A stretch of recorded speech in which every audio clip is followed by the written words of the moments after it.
తీసుకుపోయేవాడు వస్తాడు, రోజు పొద్దున వస్తాడు.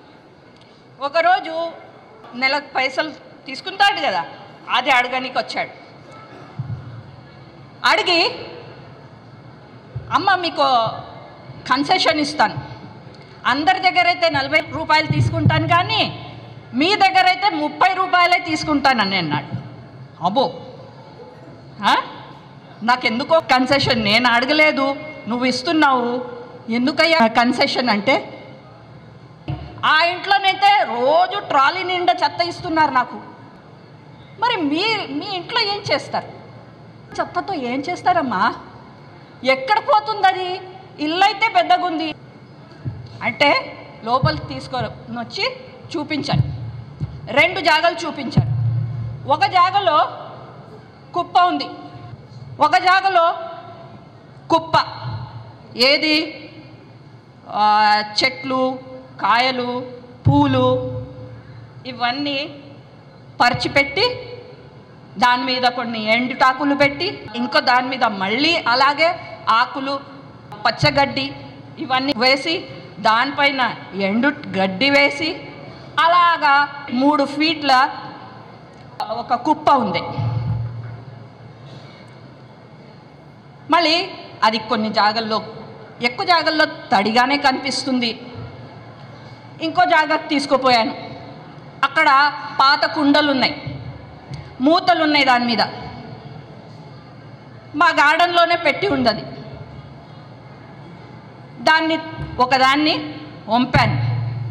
వంపితే దాంట్లో నుండి ఏమొచ్చింది? కిచెన్ వేస్ట్, పొప్పడి పండు వేస్టు, కటింగ్ చేసి ఏదైనా పాడైంది ఆ భాగం, మిగతా కూరగాయలు, ఎండుటాకులు, ఎండు గడ్డి, అదంతా బయటికి వచ్చింది. ఇంకో కుండ ఉండే, ఆ కుండ తీశాను. ఆ కుండలో ఉట్టిగా నల్లగైనది, ఏదో కొంచెం పొడి పొడిగా ఉన్నది, కొంచెం తడిగా ఉన్నది, ఏదో పదార్థాలు బయటికి వచ్చాయి.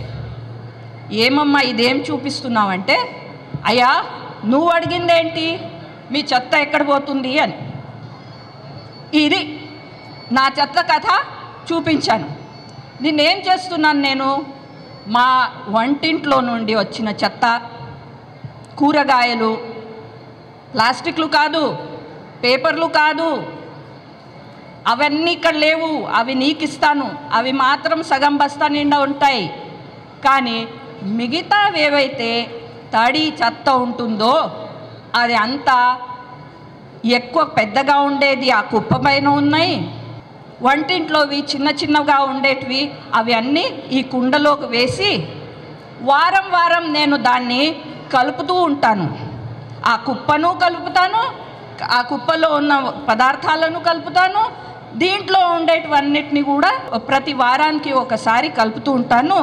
అది చేసుకుంటూ ఉంటే, ఇగో ఈ 3వ కుండ ఉందే, దీంట్లో చూడు పొడి, ఇది టీ పొడి కాదు, ఇది కాఫీ పొడి కాదు. నువ్వు చూసావు కదా ఇంతకుముందు ఉప్పడి పండు ఇవి అవి చెత్త ఉంది, ఆ బయట చెత్త ఉంది, అది అంతా ఈ 2 నెలల్లో ఇలాగా మారిపోయింది. ఇప్పుడు నిన్ను ఏదో ఒక రోజు పెండలం కావాలని అడిగావు, బయట నుండి పెండలం ఆకులు ఇచ్చాను. ఏ రోజు పొట్లకాయలు కనిపిస్తే పొట్లకాయలు అడిగావు, పొట్లకాయలు ఇచ్చాను. అవిట్లో అన్నిట్లో ఇది పోయింది. ఆ మొక్కల్లో, ఆ చెట్లలో నేను దీన్ని కంపోస్ట్ అంటారు. ఈ కంపోస్ట్ని నేను ఆ మొక్కల్లోకి వేశాను. అవి భుజించాయి, తిన్నాయి, దానికి తిండి వేశాను. అవి అన్నీ తిని బాగా హాయిగా మంచి మంచి పొట్లకాయలను ఇంకా వేరేటి ఆకుకూరలు మాకు ఇస్తున్నాయి. దాంట్లో నిండి నీతోనే కాదు మిగతా చుట్టుపక్కల ఉండే వాళ్ళందరితో నేను షేర్ చేసుకుంటున్నాను అని అప్పుడు ఆ మాట చెప్పిన తర్వాత, నాకు కూడా నేర్పియవా అమ్మా, నేను కూడా చేసుకుంటారు, కావాల్సి ఉంటే నాకు దీంతో నేను పైసలు కూడా చేసుకోవచ్చేమో, కొనుక్కుంటారమ్మా, వేరేటోళ్ళకి అందరికీ తెలియదు ఇది మాట, నేర్పిస్తావా నన్ను అని అన్నది. అయితే ఇప్పుడు ఆ మనిషి కూడా మా దగ్గర నేర్చుకొని అప్పుడప్పుడు వస్తూ ఉంటాడు, చూసుకుంటుంటాడు. మళ్ళీ కూరగాయలను తీసుకుపోయి ఇంట్లో వండుకుంటాడు. తీయగుంటాయమ్మా మీ ఇంట్లోవి, కొనుక్కునే కూరగాయల కన్నా మీ ఇంట్లో కూరగాయలు చాలా బాగా రుచిగా ఉంటాయమ్మా అని అన్నాడు. అయితే నేను ఏం చేస్తున్నాను, ఇది కంపోస్టింగ్ అంటే ఉట్టి దాన్ని తిప్పడం అంతేతోనే అయిపోతుందా? వారంలో ఒకసారి తిప్పితే అయిపోతుందా? అయితే దాన్ని ఆ చెత్తను అలాగా తడిగా ఉండే చెత్తను, తర్వాత పొడిగా ఉండే ఆకులను, గడ్డిని దాని మీద అలా వేస్తూ ఉంటే వాసన రాకుండా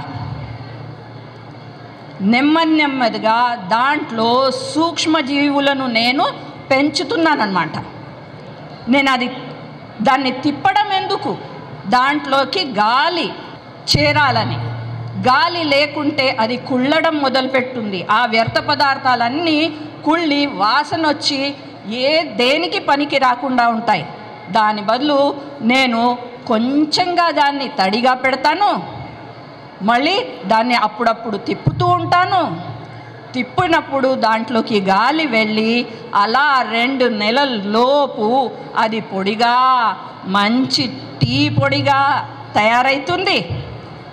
దాంట్లో వేలాది, లక్షలాది, కోట్లాది క్రిములు ఉంటాయి, సూక్ష్మజీవులు ఉంటాయి. ఆ సూక్ష్మజీవులు కనుక నేను ఆ నేలలోకి వేస్తే నేలలో ఉన్న సారాన్ని ఆ మొక్కలు పీల్చుకునేటందుకు అవి ఆ సూక్ష్మజీవులు సహాయపడుతున్నాయన్నమాట. ఆ సూక్ష్మజీవులు లేకపోతే భూమిలో ఉన్న సారము, భూమిలో ఉన్న రసాయనాలను మొక్కలు పీల్చుకోలేవు. కాబట్టి నేను ఈ కంపోస్ట్ని తయారు చేసి ఆ మొక్కల్లోకి వేస్తున్నాను. కాబట్టి ఇప్పుడు నేనేమనేదంటే, మీరు మొక్కల్ని ఇంట్లో పెంచి తీయటి చాలా రుచికరమైన కూరగాయలను పండించండి. ఏ ఒక్క కూరనైనా, ఆకుకూరనైనా, పండు కూరనైనా మీరు పెంచండి.